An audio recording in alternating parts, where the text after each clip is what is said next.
my next video. Today I have layout created with the new release from Altenew. This is the March Stamp and Dice release, and I chose this set of flowers. They are kind of, you are in my prayers with deepest sympathy kind of stamps, so they are related to those very sad moments for the cards. Probably you want to give to someone to cheer him up, but I really loved the flowers. They look like a few wildflowers. Well, they are wildflowers, so I won't be using those inscriptions. I will treat it like a set for creating a wildflower scene. And I have those two pictures of my daughter. She is sitting in the middle trying to catch some bugs, and I snapped a few pictures of her, and now I'm going to create a scene for her with those flowers. And I'm going to use distress markers and a little bit of water to create this watercolor look. So I prepared a 12 by 12 watercolor paper sheet because I want the colors to blend a little bit. I will be using water, so it has to be paper that can hold that much water. And I will put you on fast forward, and I will start stamping all over my page. And I am back with the voiceover. I will be stamping this element from this set several times using different colors, and I wanted to get this watercolor look, so I needed some kind of media that are water soluble. Sorry. And that's why I picked distress markers. You can use any markers that react with water, so no Copic markers or Pro markers, because they are based on alcohol and they won't move after you wet them, but any water-based inks will be fine.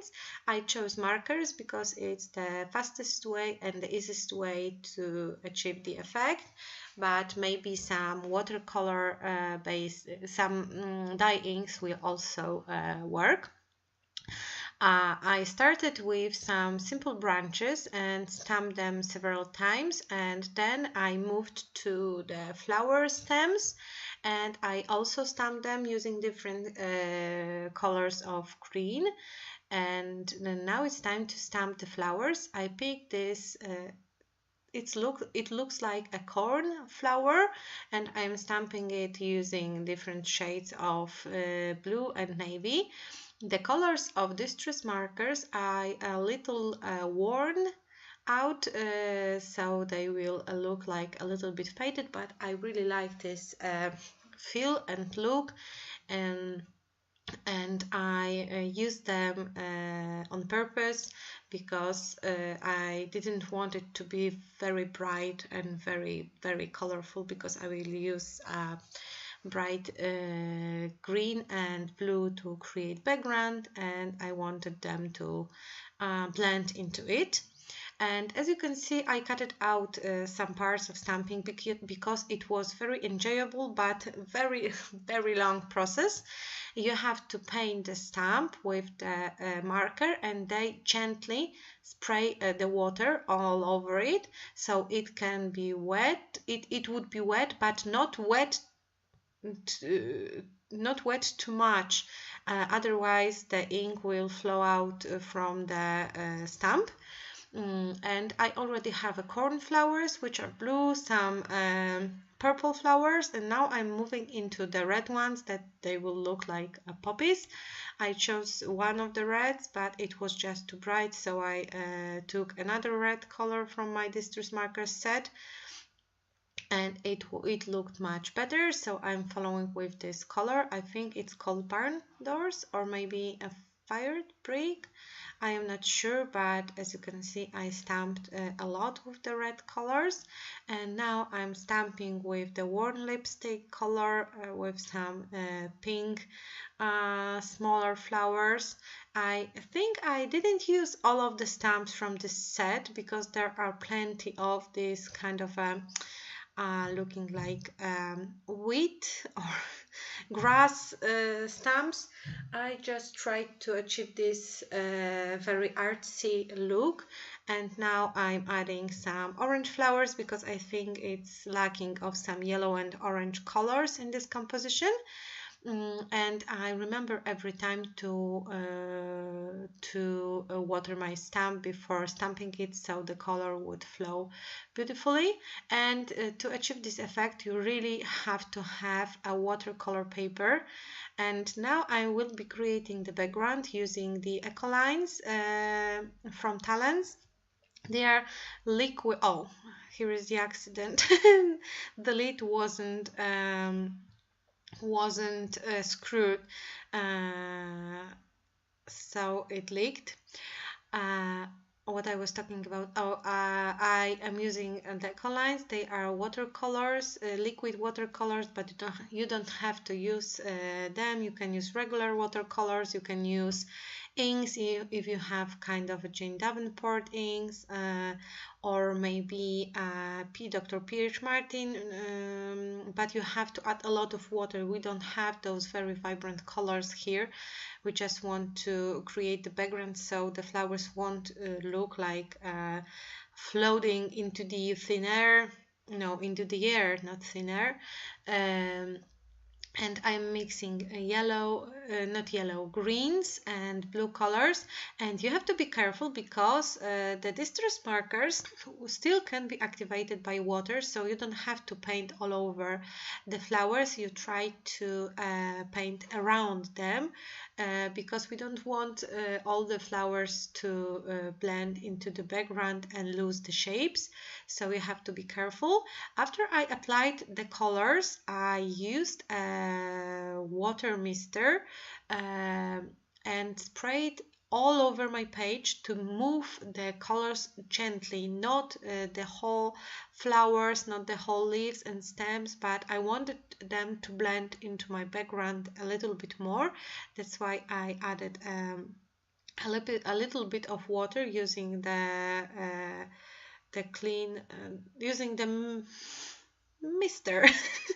I know it's a funny word. I'm applying colors until I'm happy how they look when it comes to vibrancy and the shades. I'm also splashing with the colors until the surface is still wet, so they will blend a little bit and they will look more like a meadow. So it's just the work till the moment you are happy with the result. There is no special point. And this is the part after my background is already dry, and I thought that I lost too much of the dark green stems. That's why I decided to stamp them again over my dried background so they can stand from it a little bit more. And after I will stamp my stems and leaves, it will be the end of working with my background. The background is dry. I am so happy how it turned out. I had this idea in my mind and I love this stamp set. I know it's dedicated for the saddest moments of your life, but you don't have to use the inscriptions. There are only 2 in this set and plenty of flowers, and the flowers you can use any way you want. And I will be using this today. This is from Dear Lizzie Stargazer collection, and I painted it because it was white and it was supposed to be painted for any color you want. And I also backed my picture with pieces of cardboard so they won't lie flat on my page. This is something what I always do. If you watch my videos, you already know it. I don't have to tell you that. And I picked the side that will be my bottom side of the page, so I rotated the background, and I also glued down the picture, and I will be gluing down that today also, but first I have to dry it a little bit because it's still wet and I am afraid I can destroy it because it's fragile when it's wet. So after I dried it, as you can see, it lost a little bit of vibrancy of the color, and I am happy about it because I didn't want it to be that dark. I glued down the inscription. It isn't a sticker.